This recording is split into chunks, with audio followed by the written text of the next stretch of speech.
I've stopped here in the village of Chamakovci, in which time has not really moved on. We see here the big central square and this big communist relic. This must be the all-in-one building again, a cultural center, a library, the municipality, or no, that's actually over there. Perhaps the theater. We can see here some celebrations for the beginning of March. And then the Patanitsa, the red and white celebration of the coming of spring almost. Čestita Baba Mata is the wish that Bulgarians say to each other when it's the 1st of March and they give each other little bracelets. So it means happy coming of, or happy Grandma March. It's, let's say, named after Grandma March, Baba Mata. I don't know what that is exactly, but it's a huge building for such a small village. If someone knows anything more about it, please let me know, because it's quite unique in that regard that you find all of this such a big complex, and I cannot determine what it is exactly. It doesn't have a main entrance except for this, and then it seems just like a cafe, but it must be a lot more, maybe a cinema or something. I cannot determine. And over there is another. Well, that building serves as a store. That's why it was built during the communist era as well, and it still has the same purpose. It's still working. The big school, which is still working, it seems. Huge building. But look again at this. It must be a theater or something. I don't know if it, because we're so close to Cherven Brak, maybe there is no theater there, but then why would it be in this village? I don't know. Such little things interest me, and I wish I could see it in the past, like just join a movie here or something. Would be quite cool. I'm in the village of Peternitza near Pleven, just south of it. Now, judging by the size of this village and the buildings, the architecture, at some point this was a well-to-do village, perhaps influential as well. At least a sort of regional little center, just south of Pleven. These buildings are from about 1930 something, and this architecture is typical for the area of Pleven and just around it.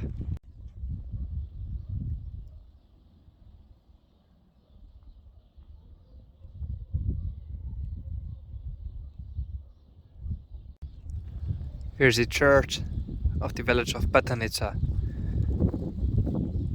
And this is a typical sort of architecture that you find in the Pleven area and near Velikotrnovo as well. A typical kind of church, often with a dome made of this sort of iron platter, or what is it? Bigger churches in general, a bit taller and with bigger towers as well. Often a couple of towers, let's say 3 with 3 crosses is quite typical for northern Bulgaria and northwestern Bulgaria as well. In the south there's a totally different architecture, and you would rarely see this type of church. And here we overlook the whole village, Patanitsa.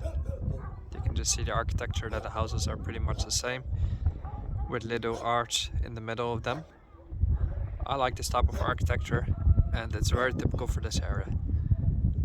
You can imagine how it must have looked back in the day, full of life. The village was pretty well off back then.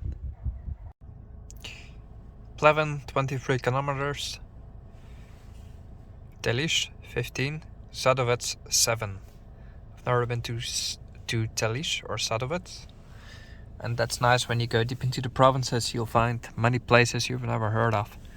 Like this village called Brkac, which means like steering, something like steerer.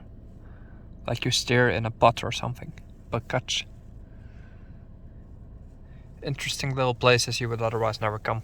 Now there's a snowstorm, so it's a nice and cozy type of weather for a road trip right now. Now when I came to Bulgaria 7.5 years ago, would I ever have thought that 7.5 years later I would find myself on Lenin Street in the village of Bulgarian? Not really, but here I am.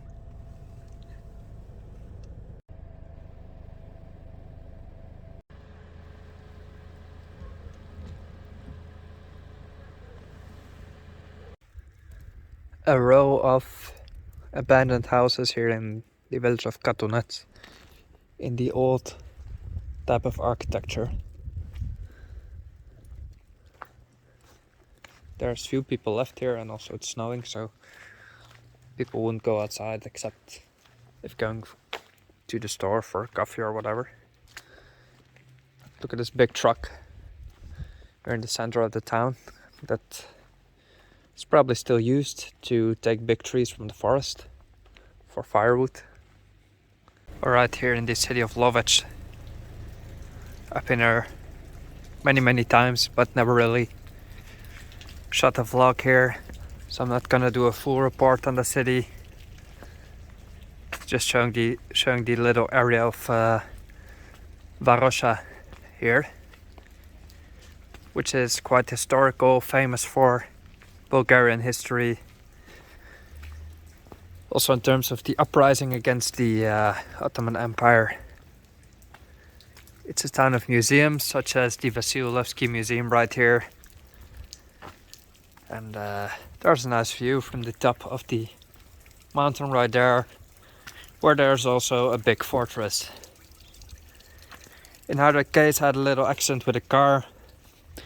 The road was extremely slippy, and basically the car flew off the road, but nothing really happened because I managed to steer instead of brake.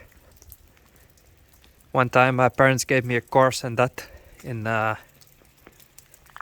let's say managing a steerless car, and that kind of saved me. Like, I was driving really slow, but I would have gotten stuck if I didn't steer correctly. So I'm glad it turned out well.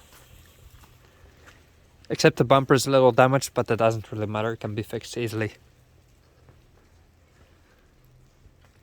Alright, so I damaged the bumper and I need to tie this together somehow before I can continue to Sofia, because the garages are closed. I don't have any tape with me, so I just took this little cord from my phone, and I'll tie it all together to the bumper so that I can continue home. This is all that really happened. These parts broke, unfortunately. They're still partly stuck to the car, so I will not break it. I'll just tie this all together and drive home. And it should be fine like that. It's insured, fortunately, so nothing really bad. Alright, so I've tied all of this together right now, the whole bumper here. You can drive home safely, return the car. Unfortunate that this happened, but the damage is very limited. That's the risk of driving in winter, and all else is fine. So yeah, again an adventure. So as you can see, it's getting really bad weather, so I'm calling off the road trip because my feet are getting a little frozen. Made a little fix to the car, but I guess I'll just go to the spa in Sofia, enjoy the rest of the day, drop off the baggage, and return the car in the evening. It was pretty good all along. It's a pretty nice drive through the snow. At least you can improve your driving skills a bit, so it wasn't too bad. But yeah, snow's getting pretty heavy, so we get a bit of winter after all. Like, it was pretty mild, but this is, well, we're not done yet. It's not spring.